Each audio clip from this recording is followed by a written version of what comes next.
Coming up in this episode. The nice thing about behavioral interventions, they have very little side effects. We're not talking about pharmacological treatments here, where, look, if you try it and you're like, okay, I'm able to cut down on engaging in this addiction from 7 hours to 3 hours, and that's a net benefit to my life, great. If it doesn't work for you because it's hard or it doesn't fit into your schedule, then ultimately it doesn't matter what the research says. It's not a great intervention for you. So, that's what I would encourage people, to think about in and of itself, is just like, is this practical, applicable, and beneficial to my life? Yeah, well said. Welcome to the HVMN podcast. What we do with our bodies today becomes the foundation of who we are tomorrow. This is Health via Modern Nutrition. Welcome to the new year, new decade. This is 2020, and we have our first podcast taping of the new year. And it's with my good friend, Dr. Cameron Sepah. Welcome to the program. Thank you. It's great to be back. But I'm really excited to explore more of your recent work and your recent thinking. You might have seen Cameron's leadership around this notion of dopamine fasting. Fun New York Times article that profiles you and the broader explorations of people fasting from dopamine. So Let's start there. Sure. I know that there's the New York Times portrayal of what dopamine fasting is. So maybe let's define what the actual definition from yourself is in terms of dopamine fasting and how people are maybe mischaracterizing it. I'll do a quick background for people who didn't see the last HVMN podcast that I was on. So I'm a psychologist professor by training. I'm a professor of psychiatry at the UCSF School of Medicine, and I have a private practice where I do executive coaching with mostly CEOs and VCs out here in Silicon Valley. And one of the things that I noticed in my private practice, not only do I treat sort of the spectrum of conditions that are out there, but do a lot of health and performance optimization as well. And obviously people are familiar with people who are dealing with addiction and coming to therapy to deal with that when it comes to substance or alcohol abuse. But I started noticing more and more that there are these behavioral addictions, quote unquote, that are increasingly becoming common. I would just see that more and more in my clientele. And so what do I mean by behavioral addictions? So in addition to obviously substance and alcohol use, you see things like smartphone and internet overuse. And in fact, in the DSM, which is like the psychiatric Bible for diagnosing psychiatric conditions, internet gaming disorder is actually now recognized as a disorder because people just like compulsively play video games for like 10, 12 hours a day to a point that it's actually problematic. So I think there's increasing recognition of internet and smartphone overuse as an addiction, and actually a valid one by the psychological and psychiatric community. You see sort of emotional or binge eating. Actually, binge eating disorder is also recognized as being highly problematic when people are like emotionally or impulsively sort of eating to a degree that obviously negatively affects their health. You see obviously gambling and shopping being addictions as well. Gambling, long been known. Shopping is sort of a little bit more like the female version of sort of gambling, becoming increasingly common. You also see sort of thrill or novelty seeking as a common addiction, where obviously there's people know the notion of being an adrenaline junkie. But I also think you can do that with information. You see kind of people going down Reddit rabbit holes and getting novel information because it satiates their curiosity, obviously, which is in a way that's excessive. And there's obviously pornography and masturbation, where people are overusing these things to a point where it's detrimental to their relationships oftentimes or their time. So none of these things are intrinsically bad, but we're talking about degrees because all psychiatric disorders essentially fall on a spectrum. And the way that we consider something to be a problem is whether it causes distress first and foremost, right? Does it actually really bother the person? Like if you occasionally watch pornography and it's not a problem in your life, it doesn't bother you, then it's not an issue, it's not a problem. But if you're doing it multiple times a day, it's getting in the way of your relationship with your boyfriend and girlfriend, you feel like it's causing you issues, then it's an issue. The second criteria is impairment, right? If it's getting in the way of your social or your occupational functioning, like you're affecting your grades at school, it's getting in the way of you arriving on time at work. That can obviously be problematic. And the final thing is sort of like if there's an addictive quality to it, meaning that you've tried to stop, you want to stop, but you somehow can't, no matter what you do.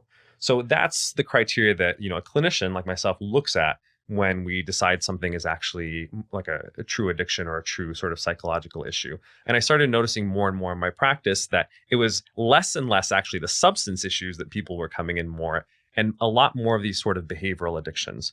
And the way that we treat these is using evidence-based behavioral therapies the most common and gold standard of which is CBT, or what's known as cognitive behavioral therapy. And there's literally decades of research showing that cognitive behavioral therapy is incredibly effective for not only mood disorders like anxiety and depression, but also sort of these impulse control disorders that fall on the spectrum of these behavioral addictions. And so, using this in my private practice with a lot of these clientele, um, notice that this is becoming more and more of an issue. I think partly because of the ubiquitousness of the internet and smartphones, where I talked about these 6 different categories of behavioral addictions. If you think about them, all of them are now sort of accessible through your smartphone. Where obviously gambling's been around for a long time, but you literally have to drive to Reno or Vegas, from Silicon Valley if you're going to engage in that addiction. So it naturally like limited or compartmentalized it. But now there's literally offshore internet, gambling sites where you can do that literally 24/7 in the convenience of your phone. Same thing with the shopping that we talked about. Like there's literally shopping apps that you can go on and purchase things 5 minutes between a break, where before you'd have to go out to Westfield Mall to do it. So the increasing convenience of these, I think, has made these addictions easier, literally, to engage in, and a lot more ubiquitous to do so. And these sites are also hyper optimized, even more so than a casino or a mall ever was, where they know you, they know your habits, they know what games you like, and they literally design these things to be hyper addictive. Yeah. And I think you bring up a good point. Does modernity, the modern culture, is this in your estimation drive more people with these behavioral issues, or it's the same number of people that has always been a part of humanity's flaws, Yeah. and we're just moving from substance issues or other issues to more of these dopamine related behavioral issues? What is your thought there? I think there's twofold phenomenon that's going on. Is one, as I was saying, these things are more ubiquitous and more addictive than ever. Where there was more natural limitations or restrictions to doing these things, and now it's just so easy, literally, to do so. And some of these things, some of the behavioral addictions are actually less stigmatized, right? Where obviously, if you have a drug problem, generally society looks downward on it, but because I think society unfortunately doesn't regard, for instance, like internet addiction as an addiction, at least not in the West. It's interesting though, if you contrast that to China and South Korea, where there are internet addiction boot camps over there. And in fact, an interesting anecdote is the Chinese government has essentially instituted a version of dopamine fasting as national law. So if you are a minor under the age of 18 in China, you are not allowed to play video games between the hours of 10 p.m. and 8 a.m. So you can't do it overnight, so it messes with your sleep. During the weekdays, you're only allowed to use it for an hour and a half. And then on weekends and holidays, you're only allowed to use it for 3 hours. And software developers there who are making the games are actually legally mandated to build that into the software as a feature in order to prevent overuse. There's even limitations on how much you can spend in in-app game purchases, and parents are alerted if their kids are like exceeding these things, right? Yeah. So I think they've recognized how much of a problem it is because they have a larger population. Gaming is more ubiquitous. They've had high-speed internet, more widespread than we have for a long period of time. So I think a lot of the trends that are 5-10 years ahead, they're seeing and they're dealing with right now. And America's quite frankly slow to sort of, catch up. But we're seeing it obviously more and more. I think internet gaming is the most obvious because it's a very slippery slope, and these games are hyper designed to be addictive. But I think the second issue is that we're also in a society, especially American society, that's hyper individualistic, where I think the susceptibility to these addictions is higher than ever. Where a lot of what Francis Wellers, a psychotherapist colleague of mine, calls our primary satisfactions. So, for instance, our need to have deep, meaningful human connection is harder and harder to achieve in modern society because it is so individualistic. If you're a smart, ambitious person, I probably moved around 7 times in my adult life because you're always trying to go to the best school or find the best work, which is great. And it's opened up a whole door of opportunity, but it obviously makes your relationships more unstable. It's hard to have deeper, long-standing connections. And so I think people try to fill these things with amnesia and anesthesia was sort of the way that people numb themselves. Amnesia being that they forget a lot of the traumas that they've sort of go through, and anesthesia in that we numb them through these behavioral addictions by constantly trying to distract, suppress, and avoid sort of the negative feelings that we have when we feel sort of alone or distressed in modern society. So I think you really have the perfect storm of a society that's incredibly disconnected, incredibly lonely, incredibly stressed and overworked. And then you put on top of that incredibly tempting slot machine that's sitting in your pocket essentially 24/7, tempting you with an easy way to feel temporarily better. Yeah. And thus you have what you have, which is an incredibly addicted society. Yeah, there's a lot to unpack there. I mean, I think a lot of the stuff that we talk about is how do we deal with nutrition and physical performance or human performance in the modern context. And what I Hmm. think what you're describing is what I'm also personally interested in. How does one live a life well lived, Right. especially with all these potential vices in your pocket 24/7? So I do want to unpack that, but perhaps this is the perfect time to just define some of the Yeah. key terms that we're using. So you mentioned CBT, Right. cognitive behavioral therapy, and then let's define dopamine fasting Yeah. and how you came up with that term. I already have a sense that through intermittent fasting, there's an interesting parallel from food consumption to brain stimulus consumption. But I'll let you define those two terms. Totally. And it's very related. I actually would argue that fasting is not just about what you don't put in your mouth, but also what you're avoiding putting in your eyes and ears. Because it's not just, the nutrition that we need to be careful in terms of how we feed ourselves, but the stimuli that we get in terms of what we pay attention to and what we focus on is also worth fasting from.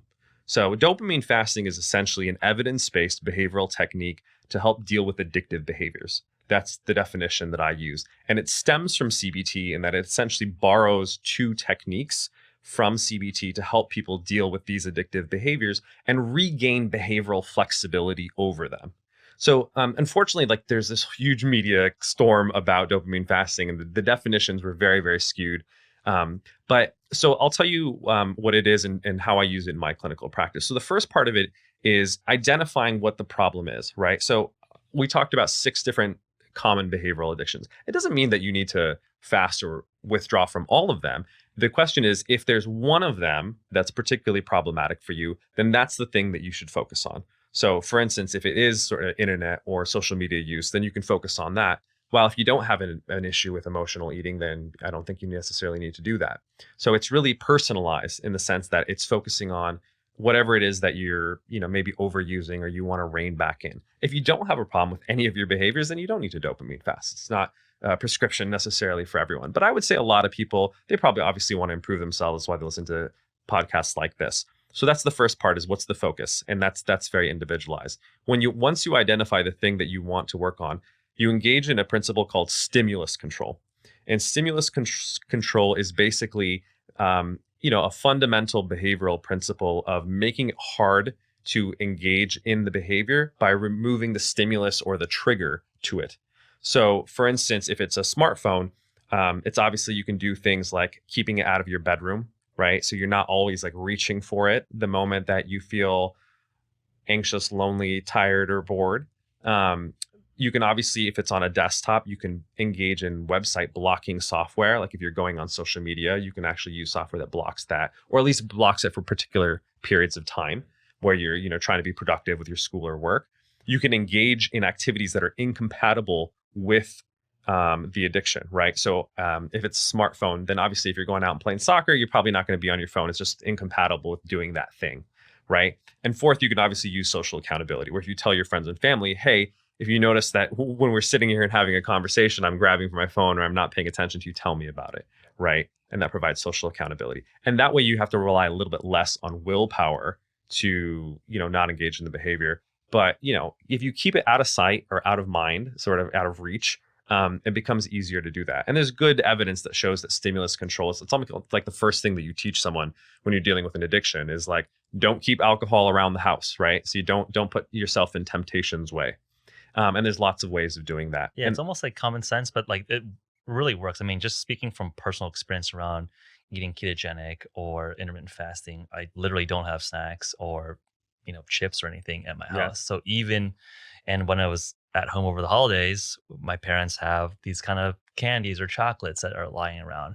It's at home, there's no willpower needed Right. to like not break my dietary restrictions. At home, at my parents' home, you got to think about it. You got to actually exercise willpower. Right. So it's fascinating to see that stimulus control applies both to intermittent fasting from a dietary nutrition perspective as well as behavioral. Yeah, totally. It doesn't perspective. matter what the stimulus is in particular, Yeah. but we all have to recognize that we're human beings. I'm the same way. Yeah. Like my friends are like, "Wow, how do you maintain a ketogenic diet or eat so clean?" I'm like, I don't have bad food at home. Basically, it's like meats, fruits, and vegetables. Yeah. So, but yeah, if I had chocolate chip cookies lying around, I'd eat them too. Yeah. That's why I don't. Yeah. The second part of it is something called exposure and response prevention, or ERP, which comes from the exposure therapy component of CBT, or cognitive behavioral therapy. And that's a little bit more of the art of teaching someone impulse control, right? The unfortunate thing, I think, in modern society is we've become incredibly impulsive, and self-control has just been thrown out the window because some of these things are just so ubiquitous and we indulge in them so often. Like, I don't think most people realize, because they're not paying attention, that you literally probably pick up and open your phone over 100 times a day if you're an average smartphone user.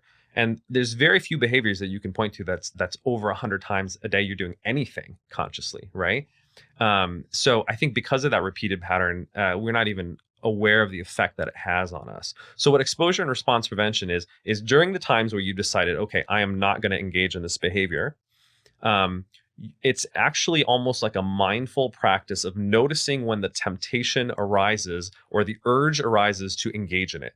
So a lot of times people aren't even aware when they go and reach for their smartphone. It's almost like semi-unconscious or subconscious when they're kind of like doing it impulsively, because it's usually triggered by either a push notification or by an internal emotion that they want to sort of get rid of. They're feeling sort of bored or anxious. They're sitting in a waiting room. I walk into doctor's office waiting rooms all the time, and like everyone's on their phone, right? Because nobody can tolerate boredom anymore. So when you notice Is that true?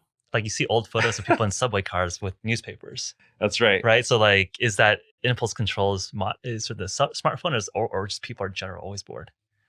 What do you think? Boredom has been around obviously forever. I think the tolerance of it has decreased over time. Okay, right. I can buy that. Yeah. Where people just don't like sit there for very long anymore. Yeah. So when you notice the sort of the urge or the impulse to arise, what you do is you engage in a practice called urge surfing. And urge surfing is essentially noticing the urge arising, noticing where it's arising somatically in your body, right? You're like, okay, I feel kind of anxious right now. Maybe I kind of feel that sort of in my chest. It kind of feels like maybe an 8 out of 10 in intensity. I don't like that feeling. And I usually try to distract myself, right, by reaching for my phone in that moment.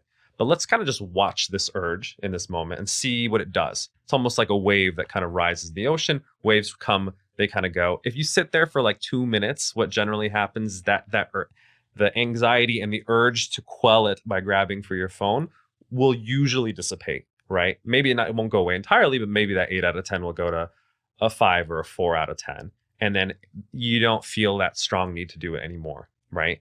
And you also just like learn that by not engaging in that behavior, not only does it come down, but if you keep doing that over and over again, right? So instead of grabbing for that phone 100 times a day, maybe you've only grabbed for it a couple times out of the 100 times.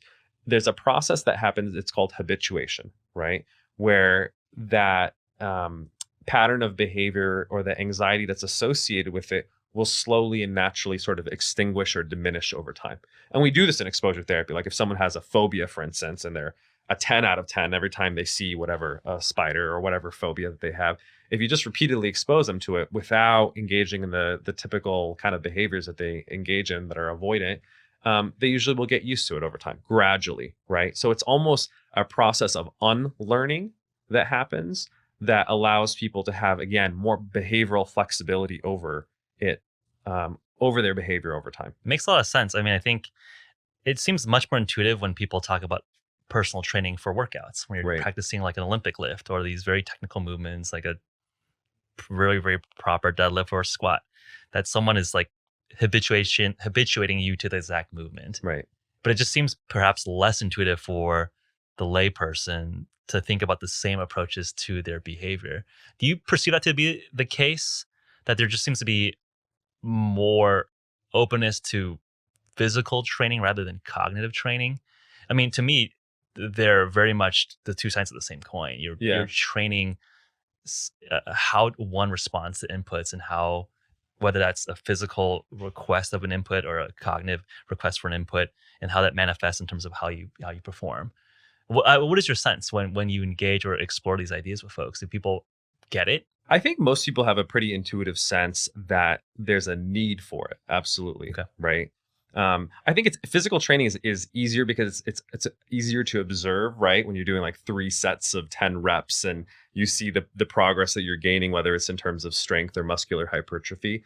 But some of this internal training is a little bit more subtle, right? Where like this process of exposure and response prevention, if you were watching someone do it, you may not notice them doing anything, but inside they're kind of fighting this internal battle of like, oh man, I kind of feel bored right now. I really want to go to like infinitely scroll through Twitter in order to alleviate that. But I'm watching myself having that tendency, and I'm preventing myself from doing it. Right. I'm watching and sort of surfing that urge. From the outside, it might not look like anything, right? And in the moment, you may or may not remember to do that. Right. So I think that's why it's more challenging, in fact, than physical training in some sense. But it's also, I think, incredibly more rewarding because, over time, essentially, the ability to regain control over our behavior opens up the floodgates in terms of having a beautiful and meaningful life. Right. When you're automatic in terms of your behavioral responses, you almost lose your free will, which is kind of a sad thing. And that's literally almost like the definition of addiction, right? Where it really almost becomes like a brain disease, and your willpower is not even in question because you've kind of become so habituated to engaging in things. So that's why I actually think it's important to understand the science of it. And I'll talk about the science of actually how it works, because I know this audience likes to dig into the science. So if you've ever taken a course on psychology or behaviorism, there's a notion of classical conditioning, right? So this is the classic example of like Pavlov's dogs, right? Where you have an unconditioned stimulus, which is like a tasty food, and you pair that with a neutral stimulus, which is like, a ringing of a bell. So a dog might not think anything of a ringing bell. It doesn't really mean anything to it.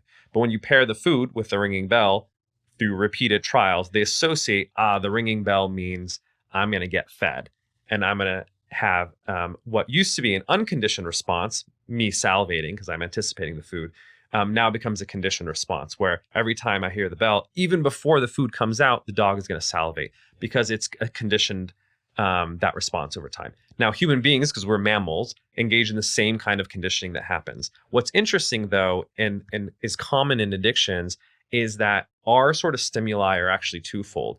So there's internal stimuli, right? So there's negative emotional states that most people are trying to avoid, which is sadness, depressions, or anxiety, loneliness, boredom. So sort of any sort of negative emotional state can actually become a stimulus in and of itself, right? Where when we feel that internal trigger, we're feeling that negative feeling that we don't like arising, our automatic tendency is to numb, suppress, avoid, or distract ourselves from it. In addition to that, we have the external triggers, right? So the smartphone itself becomes an external trigger. The presence of food becomes an external trigger. And then on top of that, there may be extra notifications that we're getting. That little red dot, which didn't really mean anything, just like the bell, over time becomes associated with novelty. Oh boy, I'm getting a message, or oh boy, there's a new interesting scientific article that I love to read, right? And so that's how it becomes more addicting, because not only do we have to fight our external triggers, but we have internal triggers as well. And these become associated with one another. On top of that, there's 2 different types of reinforcement that make it particularly addictive. So everyone's familiar with the idea of rewards and punishment, or punishments, and we call it reinforcement is the sort of the fancier term for it. There's actually 2 different types of reinforcement. There's positive reinforcement, and there's negative reinforcement. And positive and negative doesn't mean good or bad. It means the introduction or with the withdrawal of. So positive reinforcement is classic reward. So when you check your smartphone and you read an interesting article, you get satisfaction from that because it satiates your curiosity or provides you with novel stimulation that is kind of reinforced sort of through the dopamine mechanism. Mm-hmm. In addition to that, there's negative reinforcement that happens as well.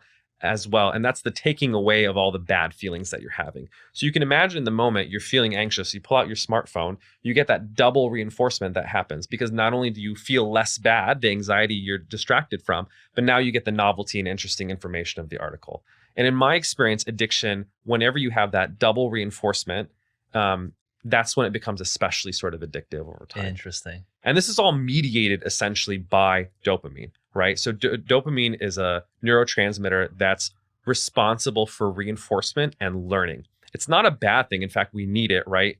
Because we know in certain conditions where dopamine functioning is abnormal or lacking, you get conditions like ADHD or Parkinson's disorder, right? So dopamine is not evil. It's not an enemy. It's like a normal, healthy thing that's important for our brain functioning. However, normal dopaminergic functioning essentially gets hijacked when you have these sort of especially addictive reinforcement properties. So the point of dopamine fasting is not to fast literally from dopamine.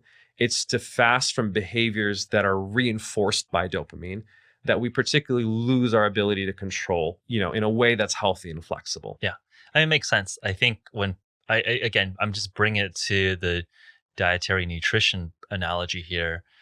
For example, insulin. People Right. talk about controlling the amount of insulin, but you have no insulin, that's type 1 diabetic, right? Like, Exactly. you don't want zero insulin, you're probably not alive. Same thing with glucose. You have zero blood sugar in your system, you're probably dead. Right. So I think it's the exact kind of parallel here with, you want a certain healthy range of dopamine, and let's make sure that you can keep within that range. Yeah, exactly. Yeah. And dopamine is not something that's easily measurable anyway. So Yeah. for the purposes of someone engaging this, the point is not to reduce. It's not like you can measure it like ketones.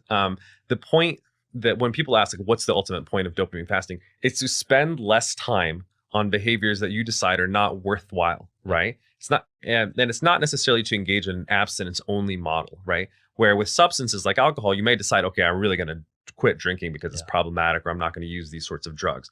The unfortunate thing is with the internet, especially if you have a professional job or you go to, a school in the modern university, you cannot avoid the internet, right? It's part of our unfortunate modern living. So that's why when you look at systematic reviews of what is the gold standard for internet addiction, all the clinicians and scientists have essentially come to the consensus that abstinence-only models are not realistic, essentially, in modern society. So you need to engage in the stimulus control kind of principles where we restrict it for certain periods of time. And so the last and final piece of dopamine fasting is actually very analogous to intermittent fasting, where whether you're doing like a 12-12 or a 16-8 schedule that people may be familiar with intermittent fasting, dopamine fasting has similar principles where you essentially want to schedule what I call fasting schedules, where you don't engage in the behavior that's problematic, and feasting schedules where you actually decide, okay, it is okay to do so. What I particularly recommend, and you can kind of customize it to your lifestyle and your preferences, is to take 1 to 4 hours at the end of every day to withdraw or fast from the behavior that's an issue for you. I would say if it's really hard for you to like not use internet or phone or whatever it is that you're working on, just start with an hour and then you kind of expand to like 4 hours. I recommend 1 day at the end of every week, so like a Saturday or a Sunday, and you can decide, okay, that's going to be my tech-free day if that's the issue for you. 1 weekend every quarter, so like take the whole weekend, a Saturday and a Sunday, go outside, go take a little like local trip, do something different where it reduces the temptation to engage in that behavior. And actually a whole week every year. So when most people go on vacation at least a week or two every year, that may be a useful time to sort of withdraw and practice almost like an extended fast, just like we do with intermittent fasting, from that problematic behavior. So that's the idea, is to set up sort of these prolonged extended fasting schedules. Yep. And the point of it is to break that stimulus response curve. And I think that's the important thing I want to emphasize is it's not the behaviors that are inherently problematic, it's the habit that's problematic. And so when we put it on a time schedule, you're doing things because, oh, okay, it's time for me to go check my email. It's not because I was bored and I was feeling bad and now I'm going to check my email as a way of numbing my emotional response. And so when you set things on a schedule, it significantly reduces the addictiveness of it, because you're taking away that sort of the association with the internal or the external trigger. So with the feasting schedule, you can add that if you decide, okay, 1 to 4 hours at the end of every day is not enough. Like you could obviously be on social media for 12 hours during the day and then decide, okay, I'm not going to use it for 4. And that may not be sufficient for you if you really want to cut down. Yeah. So with a feasting schedule, you might want to put limits on how much you do use. So if it's not, a behavior that you want to engage a lot in, you might want to say, okay, 5 to 30 minutes, maybe 1 to 3 times a day is reasonable for me to engage. So an example of this is like, okay, I do want to use social media. Maybe it's professionally helpful for me. I got to check my DMs and make sure I didn't miss anything. Say, okay, I'm going to spend 5 to 15 minutes after every meal. I'll check it. I'll literally use a timer to make sure that I'm not overusing it. And I'm, have my wits about me when I'm sort of engaged in that hyper focus. And then at the end of that, whenever that timer goes off at the end of 5 and 15 minutes, I'm going to go back and do whatever it is I'm doing. So you're literally capping it to a certain limited amount of time, and you're going through the formalities of making sure that it is restricted, so that by the end of every day, you'd be like, I did not spend more than 15 to 45 minutes engaging in that behavior, so that I can have the rest of my time to enjoy and spend on the rest of my life. Yeah. I mean, it makes a lot of intuitive sense. I think we've all been on unplugged vacations where you just feel super refreshed, or like a nice long weekend camping trip, and you're like, wow, Yep. I feel so much happier. I think going back into the science and evidence, I know you talk about evidence-based techniques. So how does one do a RCT on this? Is that the point of doing a randomized controlled trial, to study these techniques? When you talk about evidence, are there studies, are there clinical endpoints that you found in your practice where you're like, yes, this has improved outcomes by X% over, what can you talk about in terms of either published literature or in your practice? Yeah, I mean, the greater therapy from which these techniques are derived have a cornucopia of evidence. So like if you look at the evidence on CBT for impulse control disorders, CBT for internet addiction, there's huge amounts of published studies, including enough that there's probably reviews and meta-analyses at this point. So, if you talk to anyone in sort of the psychology or psychiatry communities about, is CBT generally effective for impulse control disorders, of which internet addiction is one, it's overwhelming, I think, the evidence. These are two particular techniques that are derived from that. So that's why I call it an evidence-based technique, or at least it's an evidence-informed technique. So that these particular practices that are derived from the bigger therapy, they're not made up. They're informed by being in use essentially for decades. Okay. The idea in particular with dopamine fasting, by the way, it's not a replacement for therapy. Like if you actually have an addiction and you're not able to control it on your own, you should go see a psychologist or a psychiatrist and get full treatment, because these are techniques that are typically used as part of a bigger treatment package. Now, as I said at the beginning of our conversation, all disorders, including addictions, fall on a spectrum where you might have a mild problem. Maybe you decide, it's not worth the time or energy to necessarily go into treatment for it. And that's why I wanted to popularize dopamine fasting and say, hey, look, these are two particular techniques from CBT that you can do on your own. As you said, a lot of them are common sense, but here's a very strict protocol and structure for how you can actually practically implement this in your life. And hopefully that'll help you sort of rein in this behavior. Yeah. There was a particular study actually that looked at this with college students. So what they did is they had college students engage in essentially dopamine fasting from Facebook. So on average, I think they were using Facebook for 1.9 or almost 2 hours a day. And then they said, essentially for a whole week, we want you to, they took 2 groups, they randomized the groups. So one just said, do what you normally do. The other group was told not to engage in Facebook use for a week. And they found not only did it free their time, so 13, 14 hours a week they saved, obviously, that they weren't spending on Facebook, but without the study scientists telling them to do so, because they had all this free time, they started engaging in more healthy behaviors. So they're spending more time cooking, spending more time engaging in health behaviors, because now all the time that everyone says they're busy because they're wasting 2 hours a day on social media, they're like, oh, great, now I can actually take care of myself, right? And I think there was a 17% reduction in depressive symptoms, interestingly, as well, that they found as a result of that study. That's pretty cool. I mean, I think when people talk about intermittent fasting as a lifestyle, you're definitely not, usually using that alone as a way to treat a disease. And it sounds like you're almost taking that same approach towards potential being proactive or preventative on cognitive behavioral issues. Yeah. It's kind of an interesting parallel where it sounds like within China, right? You referenced that people, literally the government is mandating regulation around some of these software games. I'm curious from your perspective, is that, communist government, nanny state type behavior, or is that sensible regulation from the top down? Can you see that working in America where there's much more of, as you mentioned, hyper individuality in terms of, yes, like you can do whatever you want. You have freedom to Sure. dopamine fast from your game, or you have the freedom to play 17 hours of Warcraft. Curious to get your thoughts there and how you might see this playing out from a government or regulatory level.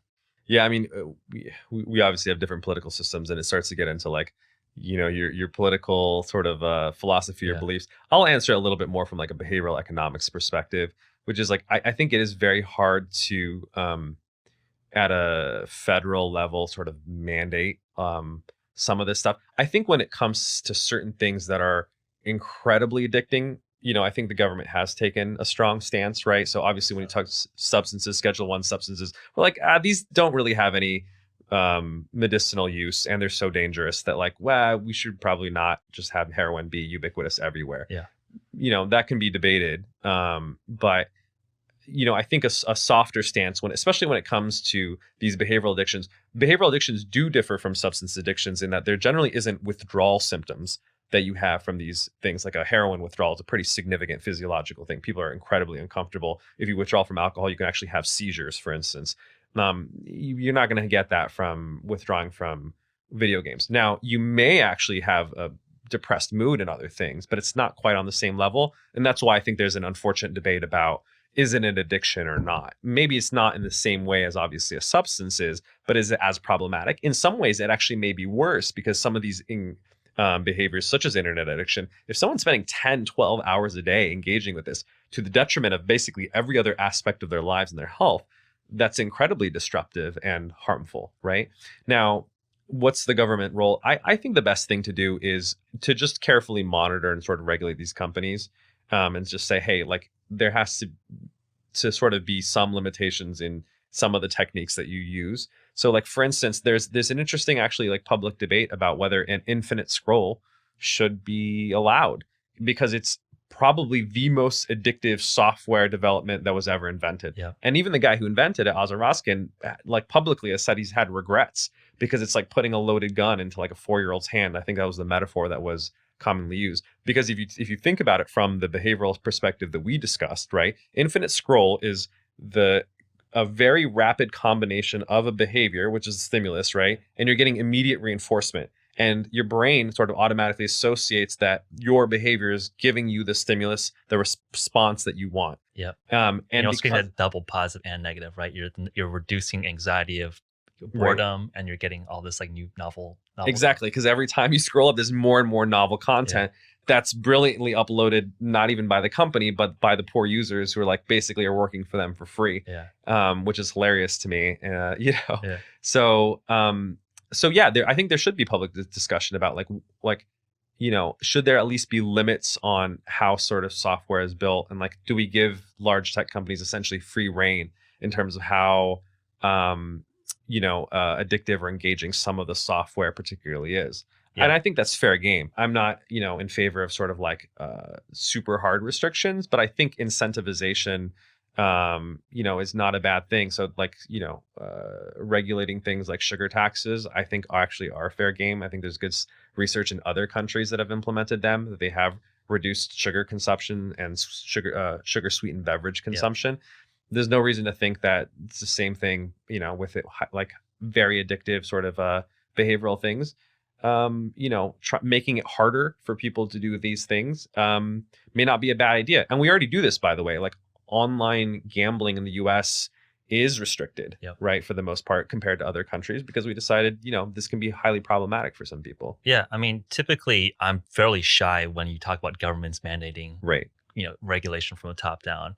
But I think for this specific case, I think it should definitely be on the table. I think it's literally a novel behavior over the last 5-10 years, and we don't know how it's affecting everyone's brains. right? We could calm down 20, 30 years down the line if you've been raised on an iPhone or an Android phone in your pocket since you're 2. Right. What does that look like when that person is 35? Exactly. Yeah, we have no idea, right? It is literally like a whole new world. Exactly. So I think short of government, it's fun to speculate about, what's the right thing to do. But, I think individuals, to some degree, obviously need to take responsibility and say, hey, look, this is the environment and society that we're in. These things are incredibly tempting and addictive. And we have at least some personal responsibility to take in terms of how do I, make sure I'm not at least overdoing, some of these things. Whether that's doing intermittent fasting and dopamine fasting when it comes to, like I said, what's going in through your eyes and ears. By the way, I actually consider intermittent fasting as a behavior that you can do as part of dopamine fasting. Right. So if you're already doing intermittent fasting, I think you're actually a great candidate to do dopamine fasting because you've already incorporated that as in terms of your eating, where you're not just impulsively eating whenever you feel negative emotion, which is how most Americans, in fact, eat. They engage in that emotional eating. But you're saying, okay, I'm doing it within a time-restricted window, right? And so, you can do that as part of your dopamine fasting when it comes to food. And I would invite folks who are already doing that, if there's other behavior that they want to kind of put within sort of time-restricted pleasure, if you want to put it that way, to say, okay, these are great. Like it's important to have pleasure and enjoyment. That's the thing I want to emphasize is that dopamine fasting is not about asceticism or like the avoidance of pleasure or dopamine. Like, life should be savored and enjoyed within limitations and moderations. The challenge is that in this sort of hyper addictive and hyper tempting society, people don't regulate very well or self-regulate well. And it's hard to self-regulate short of government intervention. And these things are around all the time. So I almost feel like, modern man and woman needs to have structure. And people benefit from structure. And when it's not coming externally, we need to sort of internally put these structures on ourselves, which makes total sense, by the way, because the funny thing is once you start talking about this, people feel like it's controversial. But the moment that you talk about it when it comes to their kids, they're like, oh, of course I don't let my kids play unlimited video games 100%. Or computer games. Talk to any tech executive in Silicon Valley. All of them have limitations on their screen time with their kids because they're the people who are developing this technology and they know like that this is, we're not sure the impact of all these things, but we're not going to, treat our kids like guinea pigs and find out. So they reasonably restrict it and say, okay, until you've done your homework, you can't play video games. If you're not playing for more than an hour during the day on the weekends. There's no reason that adults, quite frankly, actually should be different, right? Where we should find what are our limits. Maybe they're more than obviously for kids, but all of us need limits in order to thrive and do well as human beings. Yeah. I'm curious in terms of how you structured and how you came up with this protocol and this idea. Sounds like there's 3 main pillars. 1, stimulus control. 2, this notion of urge surfing. Right. And then 3, this notion around, okay, here's a potential high level structure in terms of essentially fasting windows from stimulus, and then potentially more extended fast weekend per month or weekend per quarter and like a week per year. And from me coming from more as an observer and a follower of the space, it seems like you're really pulling interesting techniques from a broad group of disciplines, right? You have things deriving from CBT, which is clearly been studied in a formal perspective. And then like this notion of urge surfing, it seems very much borrowed from meditative practices, where a lot of the great meditation practices talk about being outside of your ego and observing these urges and just perceiving them and letting them come in and out. What inspired you to formalize your definition, your protocol? Was it primarily through your professional training as a clinical psychologist and a psychiatrist and a professor, or was it pulling and inspired from other more mindfulness practices that are also popular these days? But before you answer that question, let's take a quick break. Hey everyone, I hope your 2020 is starting off strong. To celebrate the start of this new calendar year and this calendar decade, the team at HVMN is here to support your new or existing goals. We're offering 25% off HVMN's performance supplements all month long in January. Our 4 nootropic blends each target specific areas of the body and brain. Not getting enough omega-3 fatty acids in your diet? Try our Keto. It's a daily omega-3 health kit. Aiming to get better sleep this year? Try Yawn, our non-habit forming sleep aid, and that could help make every night your best night's sleep. Sprint is our acute nootropic, and it's a great coffee alternative. And Rise, our mainstay nootropic, supports long-term cognitive resilience. Until January 31st, 2020, save 25% and stock up for the year ahead. Just click on the link in the description or visit www.hvmn.com/pod. Now, back to the program. Yeah, so the interesting thing about mindfulness is it's increasingly become incorporated into evidence-based behavioral treatments. So not only do I use CBT, but the main actually psychotherapeutic orientation that I teach and use is actually called ACT. It's acceptance and commitment therapy. So actually, like right now at UCSF, I'm training the 4th year psychiatry residents in using ACT to diagnose and treat psychiatric conditions.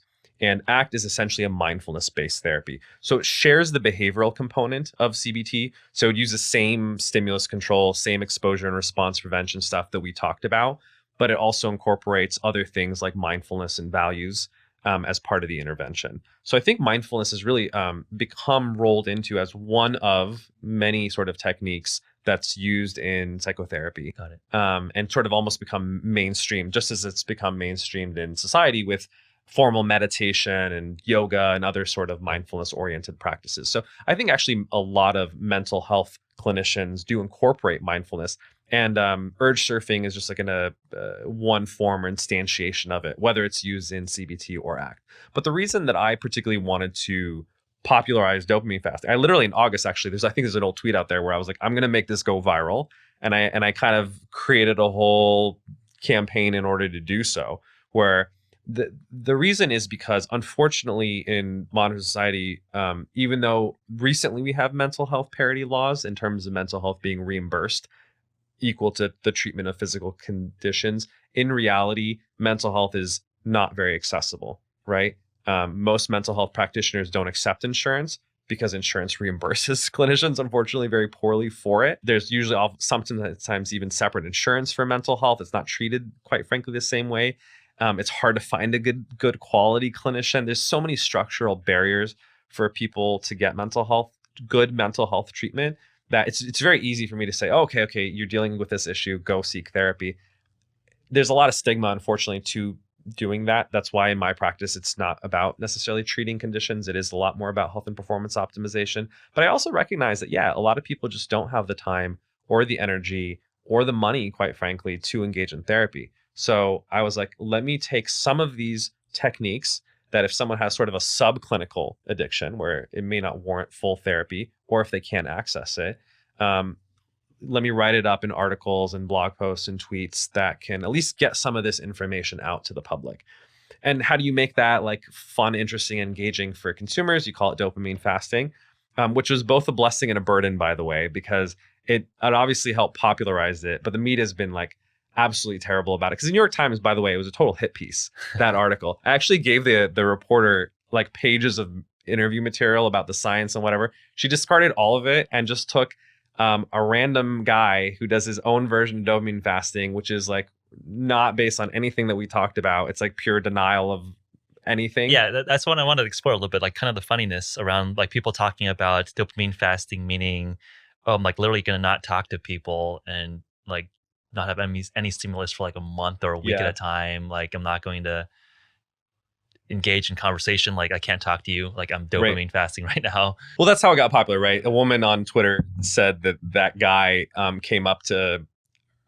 she came up to him and wanted to talk to him, and he's like, I can't talk to you, I'm dopamine fasting. And I was like, what a joke. I was like, obviously he didn't like read my protocol.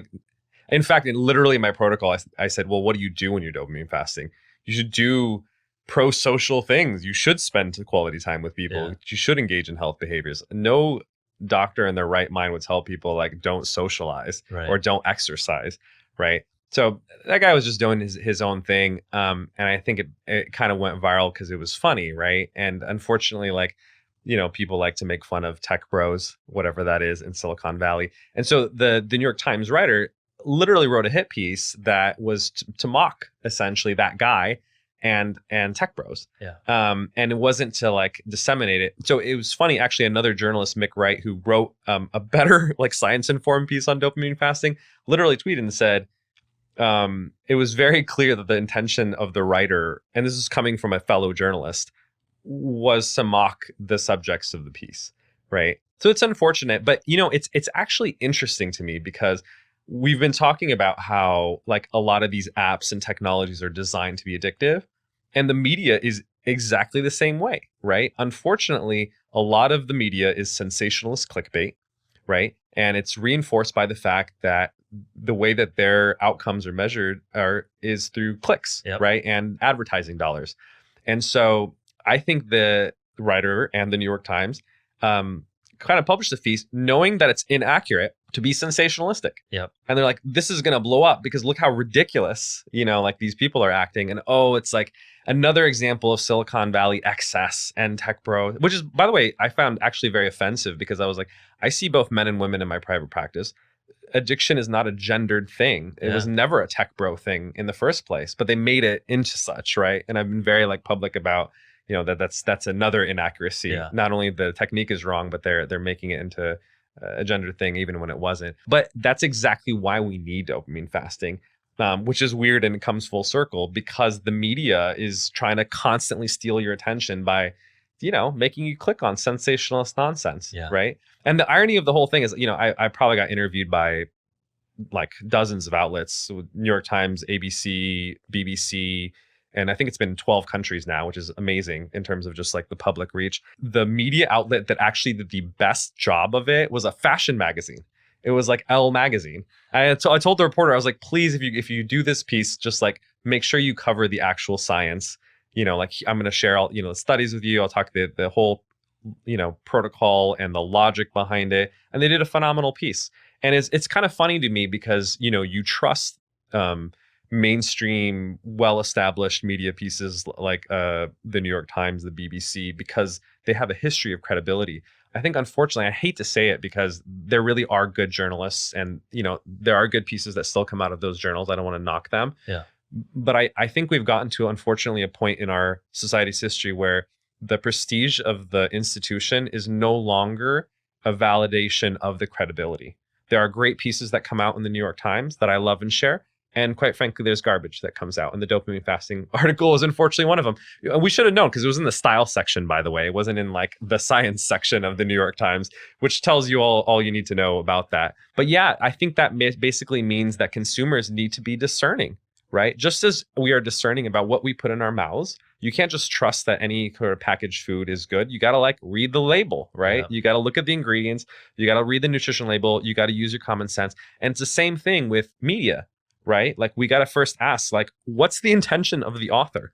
The funny thing is when I actually, told this whole story to another professor colleague of mine at UCSF, he was like, who wrote the piece in the New York Times? And I mentioned the name of the author. And he was like, oh, yeah, no wonder. I was like, he was like, do you know she wrote the hit piece on Jordan Peterson as well? Yeah. I was like, no, I didn't know that. He's like, yeah, you should have done your homework before you talked to her. Yeah. And I was like, yeah, okay. I guess that was my fault because I didn't do my research and knew that she basically had an axe to grind against the patriarchy, whatever that is to her, and was going to write a negative piece essentially out there.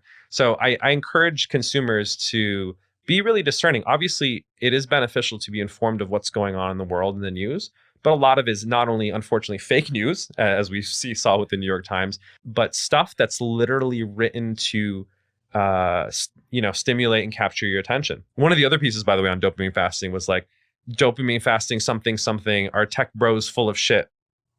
It was literally the headline of the article. The rest of the article was actually not bad. They interviewed a bunch of neuroscientists that actually were like, yeah, there's some, the neuroscience of this actually sort of like makes sense, blah, blah.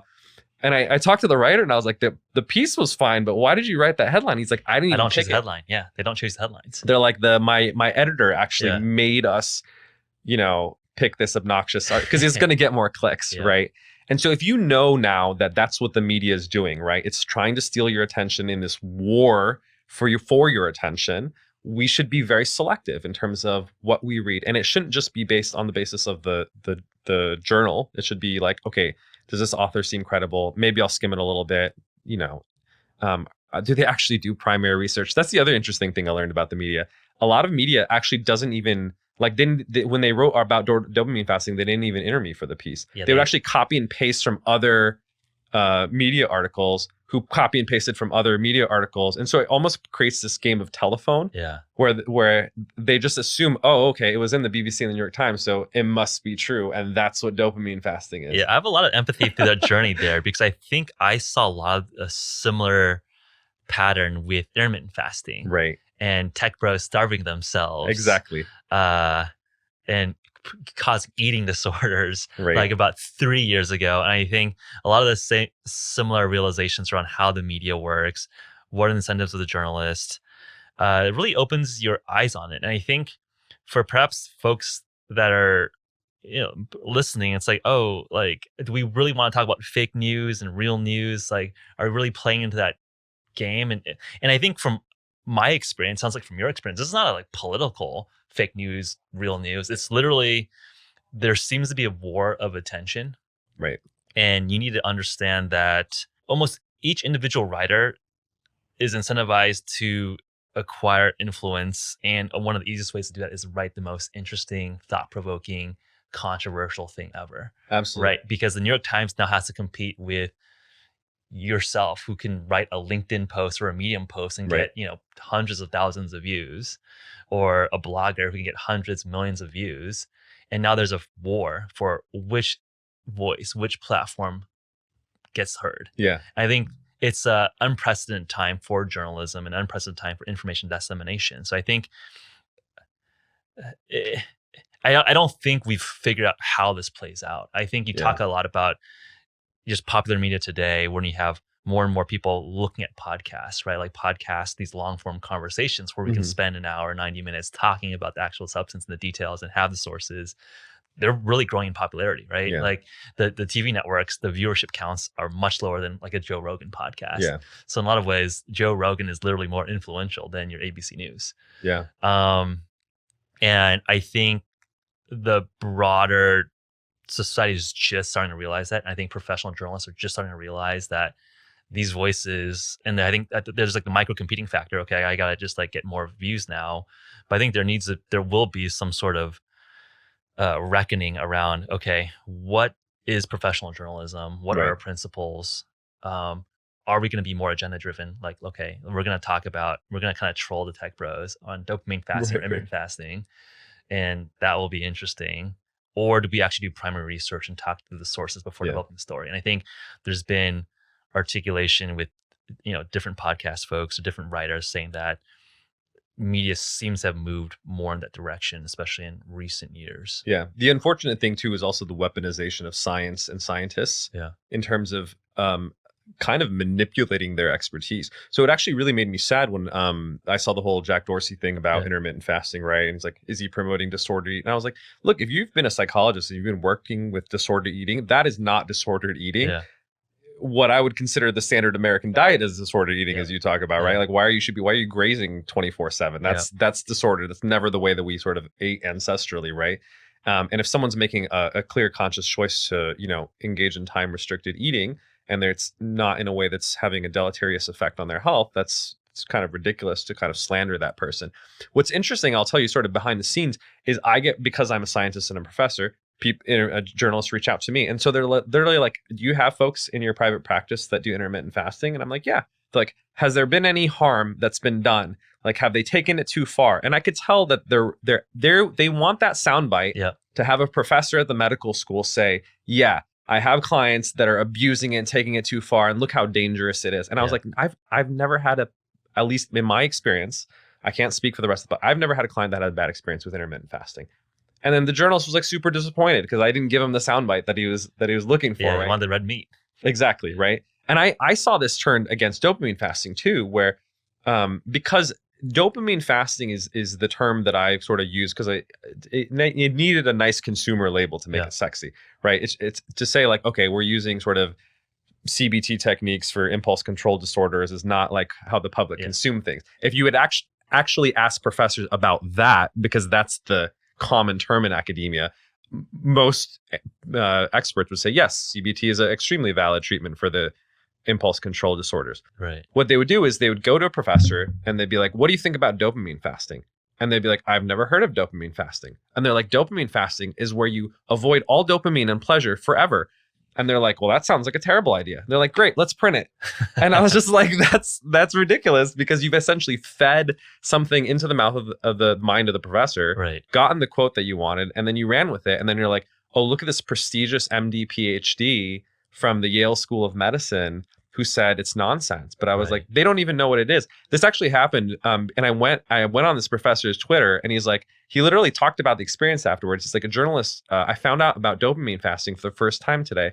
And I was like, that's hilarious, because you knocked something that you actually had no, And you're cited as a world didn't do expert any on. research on. Yeah. Right. And I was like, what the journalist should have done if they're responsible, be like, oh, you haven't heard of it.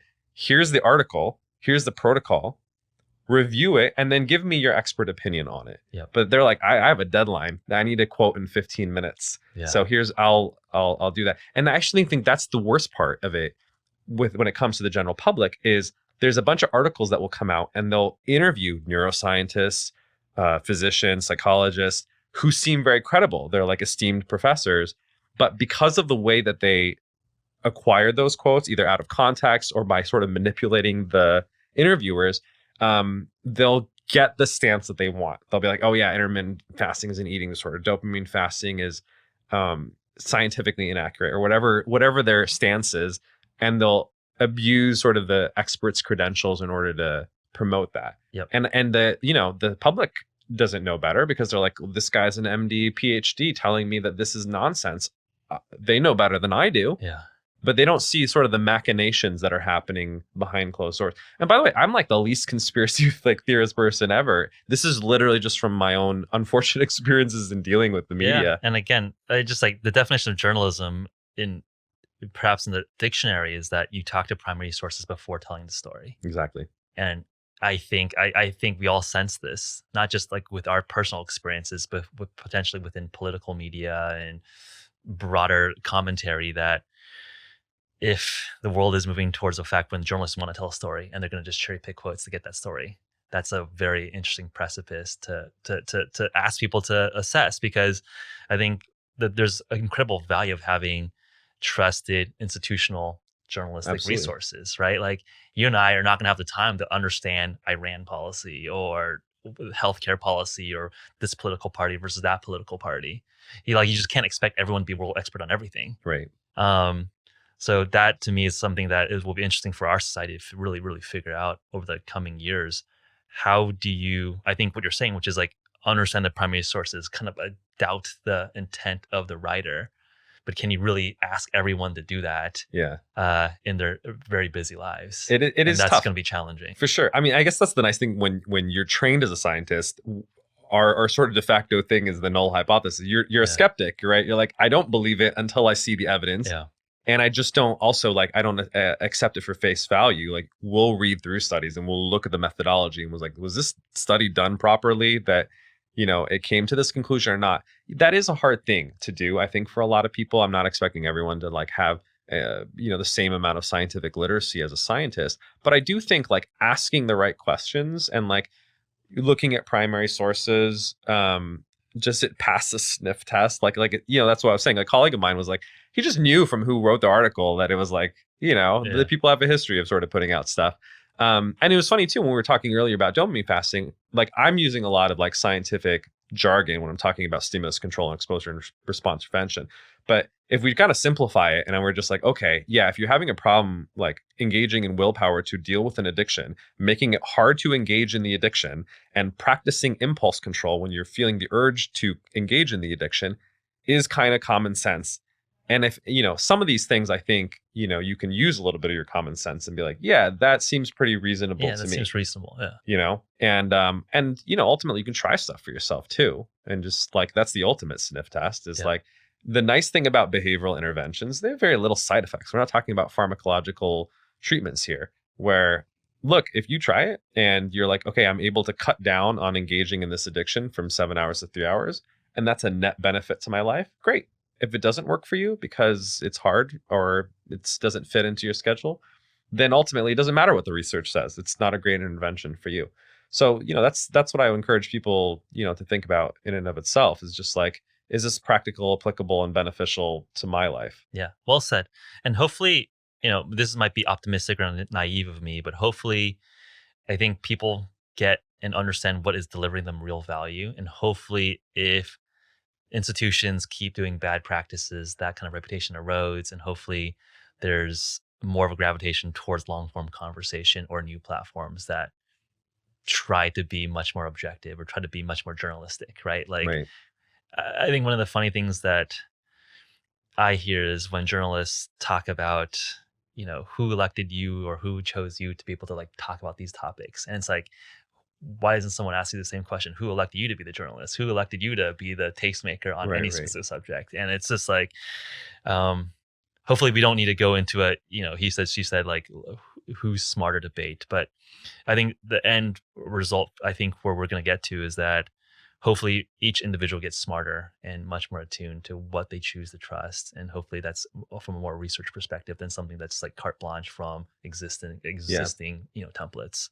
Yeah. And I think the nice thing too is, look, all sort of behavioral phenomenon is subject to trends, but I do think the ones that are more effective tend to have natural staying power through almost like a natural selection process, right? So keto is super hot right now. I was on the podcast in 2017 talking about my keto related company when that consumer trend was just taking off. Yeah. But it's not new, right? It's sort of a reformulation of Atkins. And even going back, I think there's a JAMA article from the 1960s that talk about essentially like lower carb versions. And there's even probably precedent before that. It gets renamed, right, in different forms. There's new influencers that sort of popularize it, and it gets updated and improved over time. Where like maybe now like there's a more hyper carnivorous version of keto that's kind of popular now, done in conjunction with intermittent fasting. And you see this sort of evolution that happens over time. But the fact, this is almost like what Taleb talks about in terms of like the Lindy effect, right? I was just going to reference that. Yeah. Yeah. So stuff that tends to stick around longer term has at least a higher probability of having some validity over time. And it's the same thing. It's like, CBT, at least in, the psychological community, has been around at least for the 60s to 70s. It's dominated essentially other psychotherapeutic orientations where, back in the 60s, a more psychoanalytic, psychodynamic side of therapy that was a lot more childhood focused, dynamic focused was popular. And it's essentially the behavioral therapies have trumped that. Now, we can argue whether that's a good or bad thing, but it's at least a useful signal, I think, to the public about, okay, stuff that tends to stick around, maybe there's a validity or a benefit to it. And whether it's going to be called dopamine fasting, whether it's going to be called digital detox, whether it's going to be called, addiction treatment, I have no doubt that in some form or another, the idea that we need to have structure and control over things that are particularly addictive will absolutely last the litmus test of time. Yep. And increasingly will become more and more important over time because we're just going to have high speed everything everywhere. I agree with that. So I want to move on to another hashtag concept that you've also been recently popularizing. I know dopamine fasting hashtag is one. And then I also see that you reference and talk a lot about tonic masculinity, I presume as antithesis to toxic masculinity, which is I guess a much broader, much more commonplace hashtag that people talk a lot about. Can you define tonic masculinity? What is it reacting towards? Obviously, I presume it's reacting towards this notion of toxic masculinity. What is the problem? What are you trying to solve? So obviously, I think a lot of people have heard the sort of the toxic masculinity phenomenon.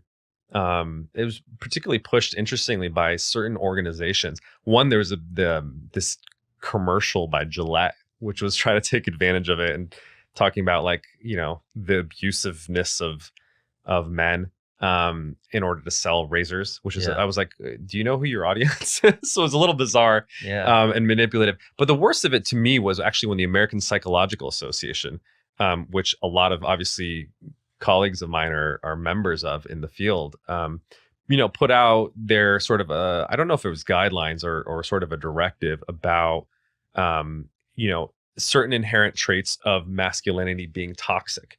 right? And I think most of the public is familiar with sort of toxic masculinity in reference to sort of the Me Too movement in terms of, the unfortunate amount of sexual harassment, bias, and other problems in the society that have unfortunately and tragically been under appreciated and under addressed. Those are obviously really important issues. And I don't think there's anyone who sort of doubts the importance of those things. And I 100%. want to lend a lot of credence to that because, regardless of background, abuse, harassment, all of that, we need to improve on as a society. But I think the unfortunate thing is you take a legitimate issue and you layer on the politics on top of that, and you call it toxic masculinity. And that in turn inherently has a implication or assumption that there's something inherent about masculinity that's toxic. And the message, I think, especially to like boys and young men, there's something wrong with you, essentially, or you have these evil tendencies that if you don't watch or check, is harmful inherently to other people and to society. And so the APA would actually, in their doctrines or guidelines, were saying that like certain traits like stoicism or competitiveness or aggression are inherently evil. And I was like, that does not, first of all, it's not like an accurate representation of what stoicism is. It's not emotional suppression. And stoicism is obviously ancient Greek philosophy. It's a lot more about, using a philosophical approach to deal with life suffering. That's actually useful. Competitiveness is not a bad thing at all. We live in a society that is based on dominance hierarchies. And obviously we don't want to have a bad sportsmanship kind of competitiveness where you're like mean or cruel or breaking rules. Nobody wants that. But we should absolutely teach boys and young men to compete. There's some progress, right? You have to have progress. You need to have some competition. Exactly. And we have natural, drive for aggression and power. Anyone with ambition will do that, but it's about how do you channel and express that in a healthy way, right? If you're doing that aggression in sports in a way that's within the boundaries of the sport and within the rules, that is a positive sublimated channel for that. But to sort of imply that it's intrinsically evil or that men are intrinsically bad, I think is incredibly harmful to society and to the future generations of men. And so the irony is my whole position is there's actually no such thing as toxic masculinity. There are toxic behaviors that are conducted by both men and women that we should absolutely not condone and we should absolutely punish. But it's not something inherent about masculinity. And in fact, I make the argument that masculinity and femininity is inherently tonic or healing or positive. And that's what the meaning of the hashtag is. Tonic masculinity means that masculinity is good. It should be celebrated. We shouldn't be ashamed of being a man because a lot of the traits that are intrinsically and cross-culturally associated with masculinity are positive and have done tremendously good things for society. Strength, for instance, is a masculine virtue and is literally important for building everything that we see around us today, and it should be celebrated. Honor and loyalty that we have are like going back thousands of years to, myth and oral tradition has always been celebrated as a masculine virtue in terms of caring for one another. And even when you do have greater strength and power, that you use that benevolently and responsibly. Courage is a masculine virtue, right? Like how do we, go off to war, protect loved ones without having courage and overcoming sort of our fears? And finally, like things like mastery, like competence and being good at what you do is important for running civilization. So does that mean that women can't be courageous or they have absolutely mastery? can. So this is not necessarily biological sex related. This is just when you're using masculinity and femininity, these are more of traditional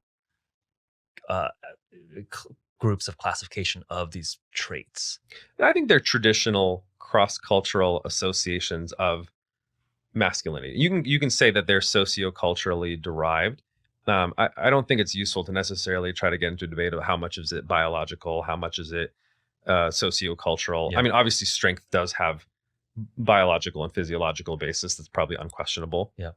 Some of the other traits may be more culturally influenced. I think that's fair. And yeah, the reality is that masculinity and femininity are inherent in both sexes, right? Even as a man. And you can actually there's questionnaires that you can take that will tell you your percentile of masculinity and femininity. I think it's actually important for men to be in touch with their feminine side to some degree. And same thing with women should actually be in touch with some traditionally masculine qualities. Yep. It's just about figuring out, the right sort of balance of that for each sort of individual and how productive that is in their lives. Yeah. But the greater point is to just essentially to not sort of slander masculinity as being inherently evil and to shy boys away from being in touch with those virtues.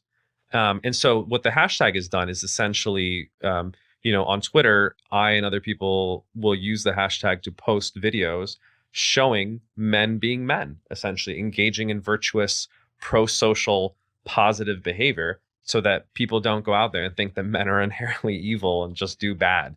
I think the media and other things, it's been so negative lately about men, perhaps as sort of like counteracting a lot of the bad behavior that has happened, which you can argue maybe it's justified, but I think it's been excessive, in almost like a pent up punishment that's happened. It's like a pendulum swing, right? You overcorrect and there's Exactly an backlash. overcorrection. Yeah. But the unfortunate thing is, like, look, it's bad behavior is obviously done by a disproportionate minority of folks, right? And you can't slander all men for the sins of a few. Yeah. Just as the same thing with women. Like, there's obviously radical misandrists who are man hating, and they're like the antonym to some of the guys that engage in bad behavior. But most men are pretty realistic, and they're like, you're a radical feminist man hater.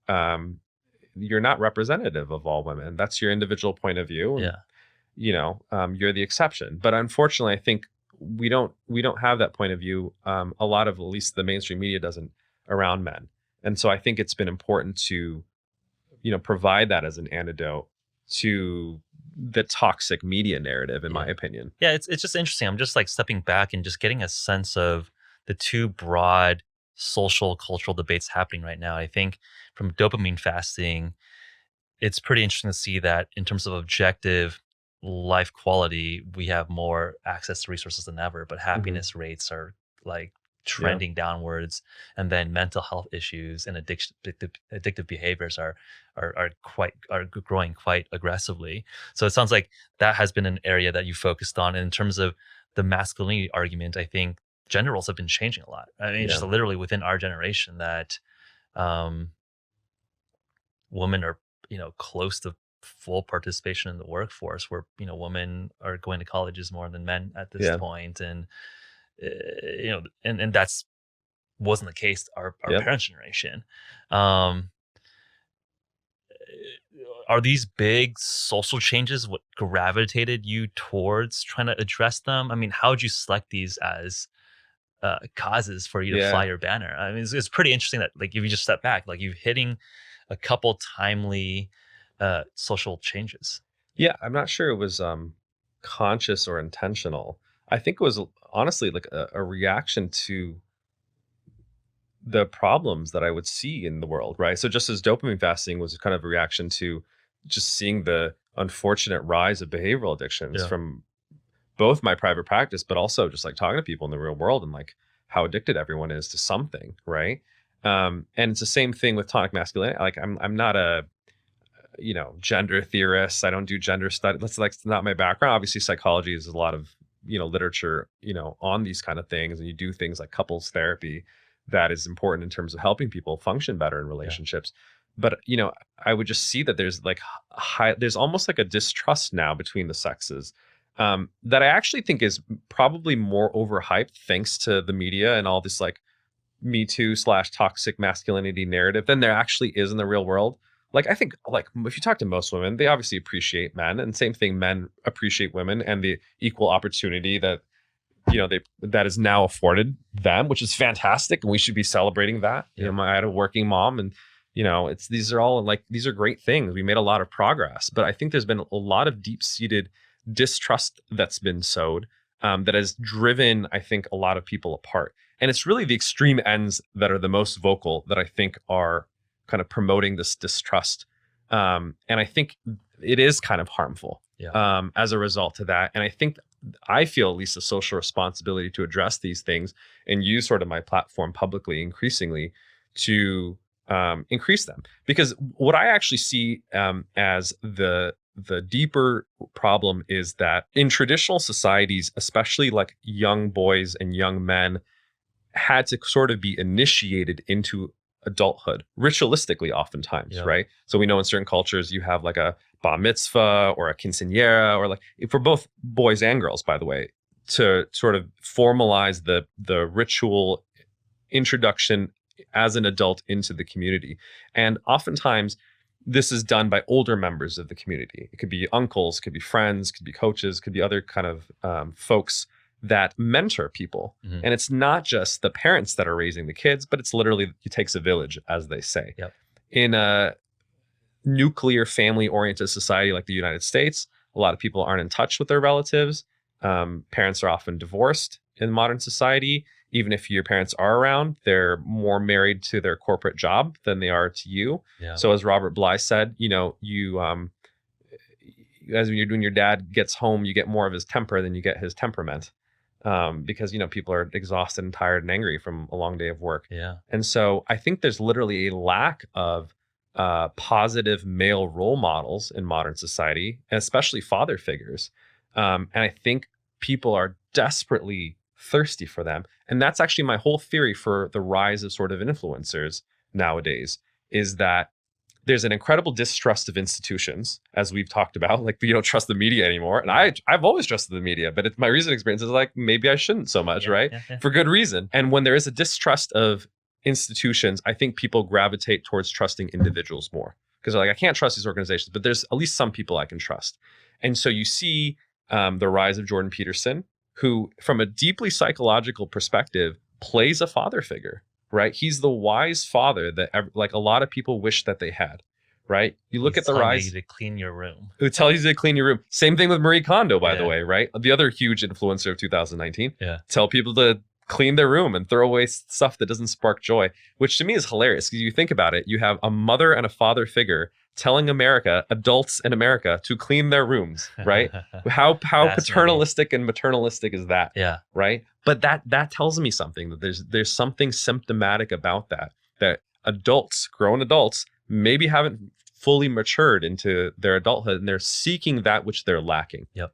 And they're getting that from influencers. It's the same thing. Joe Rogan, #1 podcast in the country. He's like the crazy uncle everyone wishes that they had, right? Yeah. He essentially provides continuing education to males in America, where at first it started out with a lot of like MMA and comedians, but now he brings on political figures, Elon Musk, scientists. Yeah, it's great.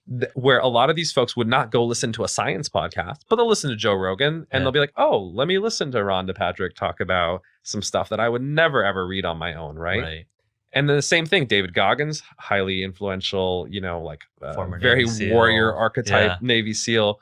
He's like the tough coach that people had. And like a lot of people aren't disciplined. So I kind of have a pet theory that the thing that people lack the most in their lives, that's the influencers that they typically like. Yeah. If you lack discipline, you love David Goggins because he's the guy who's like yelling at you to go out there 4 a.m, or Jocko Willenick to go do that, right? If you lack sort of a strong father figure, then you gravitate towards a Jordan Peterson. If you didn't have like an external, uncle figure, then you like guys like Joe Rogan. Yep. And so I don't think this is a bad thing. I think it's unfortunate that people didn't get it from their primary sort of families and communities, but it is what it is. It's the evolution of culture.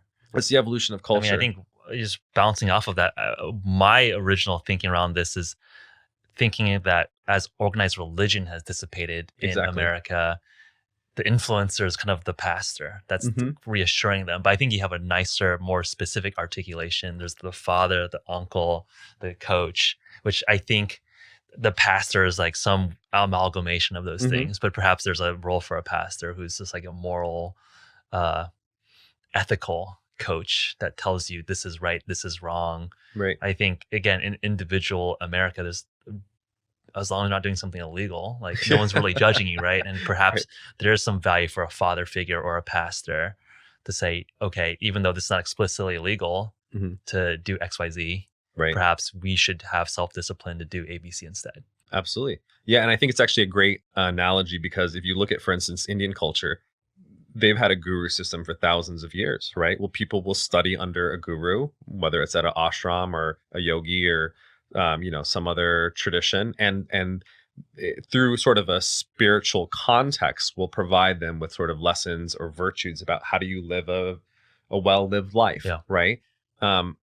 I don't think the United States has had as much of that tradition. It has been traditionally through a Christian-based sort of church system. But yeah, in the rise of sort of like the millennial generation, especially Gen Z, you're seeing the dissipation of that. But I think the primary needs and satisfactions have not gone away. I think most people do need some sort of system or code to live their life.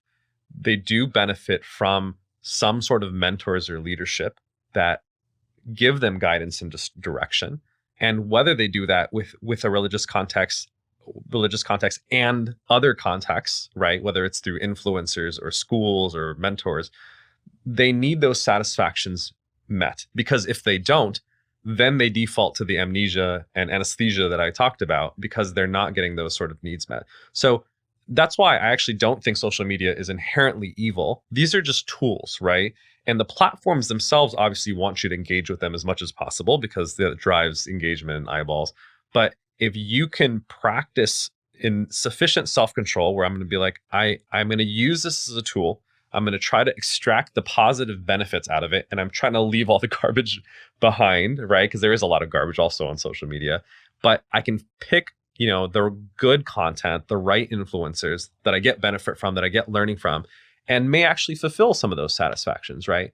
The reason that I sort of warmed up to the influencer model is because it's been interesting to hear sort of some of the stories from folks like Jordan, where, people will come up to him on the street and be like, tell about their terrible lives, how they were frittering it away on addictions or wasting time, not progressing at school, And they're living with crying. their parents. They're like, you changed my life. Yeah, you change your life. I've actually had this experience too. Like every time I want to quit Twitter, I'll randomly get a DM from someone and be like, your content's great. You helped turn my life around. I'm like, oh man, I can't quit now. Yeah. Because there's some people out there who are like literally in other countries that I would never even be able to help in private practice. That you can reach with a broad stroke. Now, obviously, I think there's a tremendous responsibility, because gurus can obviously, go the wrong way. With, power comes corruption. Yep. But I think the people who are particularly authentic and they have a genuine mission to help people and to use their platform and their influence and power to spread a positive message, to, share credible science, to teach people better ways of living, people are naturally going to gravitate towards those folks. And those people will have long-standing selling power that's beyond making a buck. And so I think there's a big positive role. And I think it's both our responsibility as consumers to find good folks to follow and learn from and contribute and share with. And that's the nice thing. It's not just a one-way street anymore. That's how I actually even learn on social media, is like I read through comments, or I read through Twitter, and I get other people's takes, not just the person who wrote the article, right? And there's a lot more dialogue than I think there ever was. So that's another positive of social media. But also the people at the top, who are the influencers, the thought leaders like yourself, have a social responsibility to make sure that they're, doing the best that they can. Yeah, it's really cool, because I think when we talked about the Lindy effect and this lack of potential fatherhood or male role models, I think that fits quite nicely to this tonic masculinity notion and these emerging influencers, this notion around not having so much exposure to these digital casinos in our pockets 24/7. Anything around the corner that you sense is in that same analogy? Because I think that one idea that I've been thinking a lot about is this notion that we've put ourselves into a human zoo, right? You look at animals in a zoo, especially after you go into the wild on a safari, you see wild animals, and you go into a zoo. These zoo animals are depressed. You read about stories about orcas at SeaWorld, their fins aren't straight. Great white sharks can't survive within an aquarium for more than 4 weeks because of no one really knows why, but I imagine it's because they're just not in an environment that's normal for them. And you look at how we live today as humans, is that we have one box, which is our apartment. You probably have a box that's your office, and maybe you have a box that's your gym.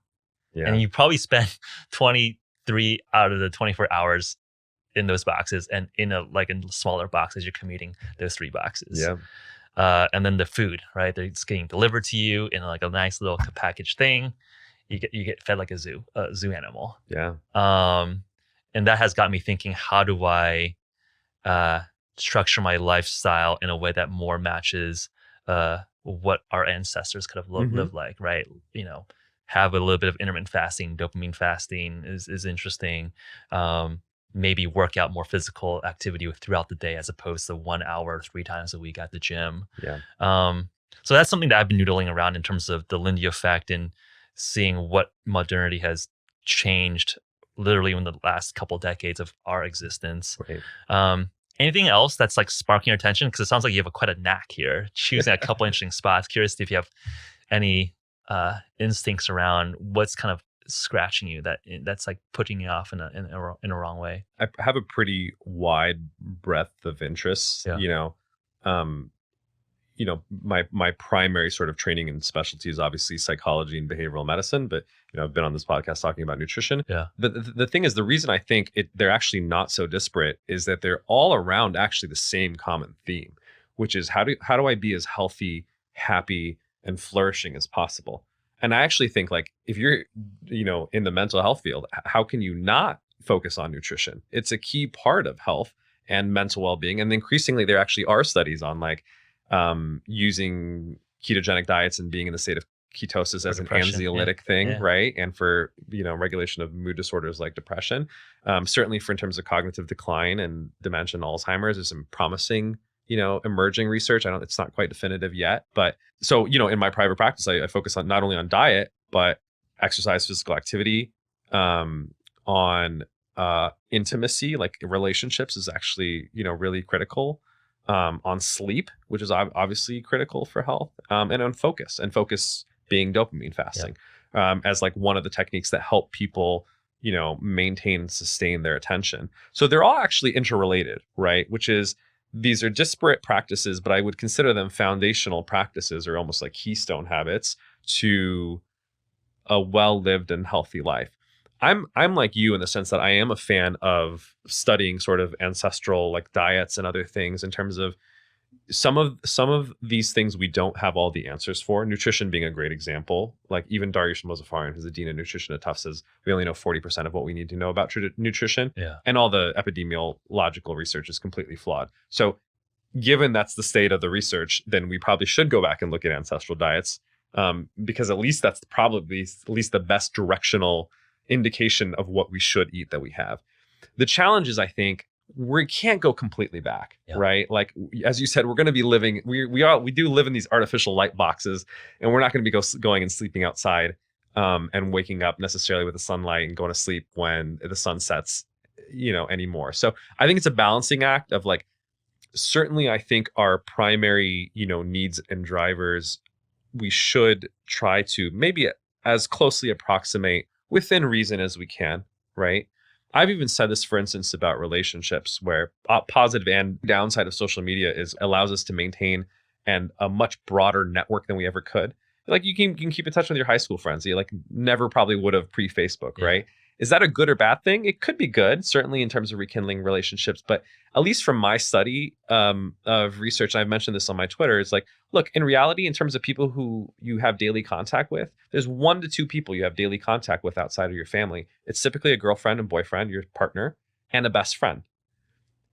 The second layer of social networks underneath that is 3 to 6 people that you contact on a weekly basis. That's your like close-knit group of friends. Yeah. And then the third layer is literally everyone else. They're just acquaintances, right? So in reality, you get 4 to 7 people that are your true friends, literally a handful. And that's actually probably all you need. And that's how it's always been traditionally, because it's hard to have true, intimate relationships with people who are providing you with instrumental support being they actually have your back. They'll pick you up from the airport, they'll bury a body if they need to, that kind of friend that's kind of ride or die serious. But to me, I think that's actually good news in the sense that you don't need to maintain 1,000 friends or keep in touch with even 100 of them. If you have a handful of deep, meaningful relationships of people who actually care for you and will support you, you're going to do well. And yeah, you can have a broader network of acquaintances, but treat them like acquaintances in the sense that like you're friendly, whatever, but you're not necessarily expecting more than that. So I think that alleviates pressure from a lot of people. Well said. I mean, I think it's like actually a good way to think about it, because I think there's this expectation that you should have so many friends. And it's like, if you really think about it, like how many of your friends are like really going to be ride or die, like, and vice versa. How Right. many people would you ride or die for? Exactly. And it's Yeah, like, because back then, ancestors, and I share this as an example, like Scythian warriors literally had blood brothers, yeah, and they almost like dated, just like you date for the significant other, because the significance of a blood brother was if you went off to war and you died, your blood brother would take care of your family. So you'd have to trust this person to be that important. And so they literally had a limit. You had 3, and you couldn't have more, because if you had more, then you couldn't be loyal to more than 3 people, because you're not going to take care of a lot of people's Yeah. families, Yeah. right? And so it was a very serious thing where the people would literally engage in ritualistic courtship to like be like, do I trust you enough that you're going to be the equivalent of, like, I guess modern day society calls it like a godfather, but whatever that term I'm or almost that thinking of notion like a is. startup perspective, like a co-founder or something, yeah. right? It's just like these are very, very deep relationships on par with the marriage. Right. And it should be considered as such, because quality obviously trumps Yeah. quantity. But that anecdote or that example is just an example of like, that's something that you can learn from ancestral tradition, Yeah. where a lot of people don't know that. They think like, oh, I got to keep up with hundreds, or maybe even like, I think I have like 2,500 Facebook friends. It would drive me insane if I tried to keep up with that many people, Yeah. right? Yeah. But if I have this notion of like, oh, like traditionally, you only have 4 to 7 real friends, and then a bunch of other people that you're friendly with, and you Yep. have good relationships with. You're going to say hi to your baker and your butcher, and give them a gift at the end of the year. It doesn't mean you need to be mean to those folks. Yeah. But it's a different type of relationship with sort of community members and acquaintances. And I think when you practice things that are a little bit more in line with tradition and social convention, because of the Lindy effect, because that's probably like how much we can handle. Just like the Dunbar numbers, like you can't really remember more than 150 people anyway. So it's an unrealistic expectation to try to manage more than that. Yeah. I think you're more in line to have a happy, healthy, and flourishing sort of life. The counterbalance to that is we do live in a society where we do have these modern tools, and we probably can't escape or get away with them. So my sort of notion is to figure out a way to use the tools to your benefit rather than having the tools use you. Mm-hmm. Right. So that's what I was saying about the example of like, it's amazing to me that these modern tech companies essentially get free work out of us, right? Facebook gets you to post free content. Instagram gets you to post free photos. Yelp gets you to post free reviews. You get like nothing in return for you're like a free worker essentially for them. So instead of, and they're sucking all your time and attention and serving you ads and making money off of you, by the way, at the same time too. It's not inherently evil, but it is what it is. That's just the business model. And so if you're aware of that, you're like, okay, that's what they're getting out of it. What am I getting out of it? Right. Yeah. And maybe for me, I don't have people in my proximal network or community right now that, are going to make an ideal 4 to 7 friends. But I did develop a relationship in college with a guy who was like a really good friend. And now he lives on the East Coast. And I'm going to use Snapchat, or I'm going to use a social network to set up a weekly video call so I can keep in touch with that person and maintain that relationship in a way that I never could in a pre-technological era. Very cool. Right. So that's what I mean about, it's like technology is not inherently evil. It's just a tool. But unless you're very intentional about how you use it, how you restrict it with dopamine fasting, and you can almost like use, ironically, tools in line with ancestral or like traditional, values or systems, but using it to your advantage. Well said. I mean, I think you would be hard pressed to call us Luddites, right? Like we're clearly incorporating the latest science, latest technology into our lifestyles and our lives. But it's how to use those tools wisely. And I think that's well said there. So I know we had a number of audience questions, but it looks like we only have time for one. And we're going to choose the question from our mutual friend, Jerry Teixeira, who asks about New Year's resolutions. Since this is January, kicking off the new year, the new decade, what are your best practical tips around resolutions? Are they legitimate? If you could just maybe share the history of why this even existed in the first place, and maybe some techniques to really stick to goals. So I wrote a whole article about this, and I encourage viewers to read it afterwards. It's actually called The Keystone Habit. I think the subtitle is how 4 minutes a day can change the next 4 years of your life. And I actually mean that very literally, in the sense that, I always joke that New Year's resolutions should be called rest illusions, because people have the illusion that they're actually going to stick with them. Yeah. When I think there's actually data on this, like the overwhelming majority of people clearly don't. I forgot what it is, probably like 80% like of resolutions fail. And I think the reason they fail is because people don't institute a process or a system in order to practice and iterate on them. So I actually think it's important to have sort of a meta habit that helps you institute your habits. And so I call that the Keystone Habit. It's a little confusing because Charles Duhigg and other people refer to Keystone Habits as like fundamental habits like exercise and sleep and diet and all those other things. I actually don't think they should be called Keystone Habits because it's probably like 5 or 10 Keystone Habits. But I think there's one Keystone Habit, and the one ultimate sort of Keystone Habit is the system that you have for setting goals and tracking and instituting it. The way that I do it is essentially it's a 4-minute exercise. So basically at the beginning of every day, you just sit down with pen and paper. You can use a notepad, computer, whatever that you like to use as your medium. And then you say, what am I going to do for the next 4 hours, or essentially the morning, right? So set an intention and be like, all right, this is how I'm going to spend my time, right? And then by the time you get to the end of that 4 hours, typically around your lunch break, you do another 4-minute keystone in which you spend the first half of it reflecting on the last 4 hours and be like, all right, did I do what I said I was going to do? If I did, great. What enabled that success? If I didn't, what got in the way? What were the barriers? And then spend the next 2 minutes, this other half of the Keystone Habit, being like, okay, based on what I just reflected on and learned, what am I going to do differently this time? All right. So first of all, I may have different goals for the afternoon because it's the afternoon. I may have different meetings or different schedule. But second, if I was really like, let's say trying to get some writing done, but I procrastinated a lot, I got distracted with social media, blah, blah, blah. What am I going to do differently now in the afternoon so I don't waste the entire day away like I did in the morning? So it allows you to iterate a lot faster, essentially, on whatever it is that you're working on. Because how most people do New Year's resolutions is set a resolution in January. It's probably not even smart in terms of being specific, measurable, actionable, right? I want to lose 15 pounds. Like, okay, yeah, great. Like, what are you going to do to get What are you going to do, yeah. right? It should be obviously a smart goal would be like Monday, Wednesday, Friday. I'm going to the gym at 7:30 at Gold's Gym, etc. So people get that notion of it, but they don't take the extra step of being like, where am I having the time to essentially reflect on whether I'm doing it or not? So if you're actually doing a keystone multiple times a day, so the general schedule that I recommend is you do a 4-minute one in the morning, the afternoon, and the evening. And it's always for the next 4 hours. At the end of the day, you do a longer one, which is 15 minutes, in which you reflect on the whole day. So there's 3 keystones that you did at kind of like 9, 12, and let's say 4 p.m. You go back and read those, and you create a summary for the day and say, okay, how did today go? Did I do my goals or not? Why or why not? And what's my plan for tomorrow? So that when you wake up the next day, you look at at least the summary section of that last summary keystone and say, all right, what am I doing now that it's Tuesday of this day?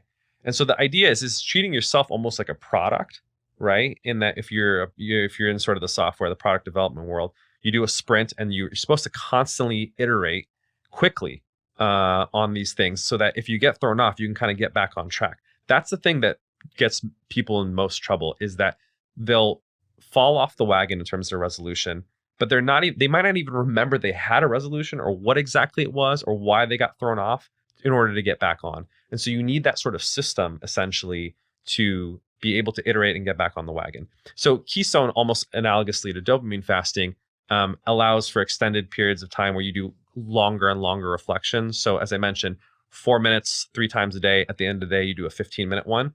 So you do this Monday through Saturday. At the end of the week, you do a longer one where you look back on the entire week and be like, okay, how did I do Monday through Sunday, essentially?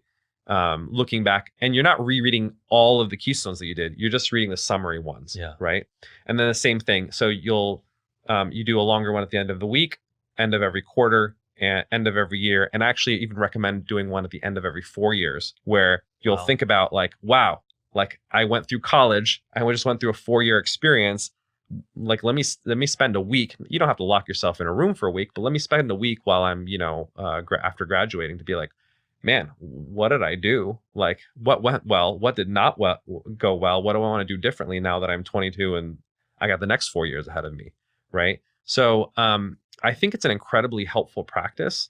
And I think I literally did the math. It doesn't take a lot of time. I think it's like, 4 times 3 plus 15, 27 minutes 27 minutes a day. But the ROI on that 27 minutes is incredible because you get back on track so much faster. And I use this, by the way, in my clients and in private practice. Yep. Whenever I have clients that particularly struggle with low conscientiousness, or they're somewhere on the ADHD spectrum where they have difficulty with organizing, discipline, sustaining attention, where some of these things don't come natural, I suggest it as a system. And you can use it flexibly, obviously, like where, if you don't have 15 minutes in the day, use 10 minutes. Like, look, it's perfect is the enemy of good, as I always say. Yeah. But the consistency of the habit is critical, because I'll give you an example of why it's so important. Most people, they're exhausted when they come home from school or work, and they waste their evenings away, right? They just kind of do whatever, quite frankly, they feel like.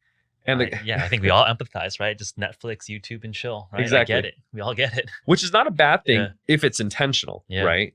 But most people, it's not intentional. It's totally emotional, right? Where, if you're maybe intentional about it, you're like, okay, I am going to go home and eat dinner. I do want to enjoy Netflix for an hour. I should spend an hour maybe with my girlfriend or my best friend in New York and do that video chat thing that I talked about. And then like, I want to learn and grow in some way. Maybe I want to spend 30 minutes reading a book, right? But I'm going to set out essentially that schedule so that it's clear what my intentions are and I have a plan to do it. I anticipate what's going to get in the way, which is like Netflix has that auto loop thing, and I'm going to want to watch another episode. So I'm going to pre-plan how I'm going to get away from that by telling my girlfriend to come over at 7:00 so I don't watch it for the entire evening. Yeah. So obviously when you anticipate sort of these issues, you plan ahead, you make a goal, you make a plan for it, you're much more likely to execute on it. And inevitably, if you fail, because we're all, human beings and we're not perfect, you'll check in at the end of the night and be like, okay, it didn't go so well. Let me do something differently next time. So it's this constant sort of iteration process. Sometimes it's called continual improvement. The Japanese call it Kaizen. Yep. It's continually making small little improvements on yourself. And by having just little check-ins, basically multiple times throughout the day, it allows you to be much more successful with whether it's your New Year's resolutions or whatever it is that you're working on. Yeah, it's super cool. I really like your articulation of that. I mean, the most impressive people that I come across always seem very self-aware and very much improving their own habits. It sounds like you have a very nicely defined protocol to make sure you do that. I'm kind of inspired actually to like do that myself. It's cool. Like Awesome. It sounds like, it's a nice block of time. It's not too intrusive. And like, in business, right? You have quarterly reviews or Exactly. quarterly OKRs or annual reviews, annual goals, annual planning. And it makes sense to do it for yourself. Right? That's a great analogy. Be the CEO of your life, basically. Whether it's treating yourself as a product, treating yourself as a company.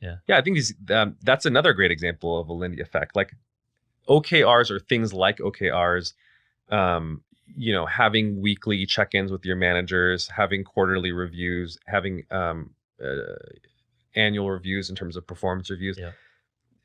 To some degree have survived because it naturally fits certain time structures, but also it's incredibly useful. Right. So that's the great question in terms of like people are asking like, why should I do a Keystone Habit? It's like, well, you would build a product this way, you would develop a company this way, and we know these are best practices. Why don't you treat your life in the same way? Right. We almost give more credit to sort of external things than we do ourselves. But you are you're just as valuable. Your system, your product, right? Or at least a product, not in a commoditized way, but in terms of you are certainly trying to grow and develop, and just like as you would with a product or a business, and using those best practices from the business world and applying it to your own life is absolutely crucial for your well-being. This is a fascinating conversation. We definitely need to have you back on to explore some of the nuances and details and have a little bit more time to answer some of the audience questions. So as we wrap up here, where do people find you? What are some upcoming projects? What should folks look out for? Yeah, I've been active on social media, so you can follow me on Twitter. It's Dr. Sepah, DrSepah. I love to engage with folks, so you can, write a tweet or a DM, and I pretty much respond to everyone. Hopefully I'll be able to sustain that without, driving my own attention off the wall. I'm going to be more active with my newsletter actually this year. So you can sign up. It's doc.substack.com. So you can sign up for my newsletter. So whenever I post a new article, I think I'm going to actually update both the Dopamine Fasting and the Keystone Habit ones for the new year and share that with everyone who's on the email list. And I'm actually working with a developer to make a Keystone Habit app, actually, that makes this process even easier. Cool. So if anyone who's watching this wants to be a beta tester, you can go to, I think it's thehabit.app is the website. And it's just a landing page right now. We're just collecting email addresses. But if people want to try it out, they can do that as well. So I'm pretty easy to find. I'm pretty Googleable and publicly present. But I love engaging with folks. So feel free to reach out if you have any questions or feedback. I'm always, have the humility that, as I, develop some of these concepts and best practices, I love hearing back from folks and giving feedback. I had someone who's reached out from Ecuador who was doing dopamine fasting because he was like a political news junkie and was like using it for that reason. Yeah. And you learn and grow from that because they'll give feedback and be like, okay, here's some things that I found that was helpful. Maybe you should put that in the next version of your article in terms of like, how do you actually like put it into best practice? So I love hearing from folks and helping my own sort of growth and development so I can help more people in turn. All right. Thanks so much, Cam. Thank you. If you're interested to learn more about HVMN, visit www.hvmn.com/pod. Thank you for tuning in.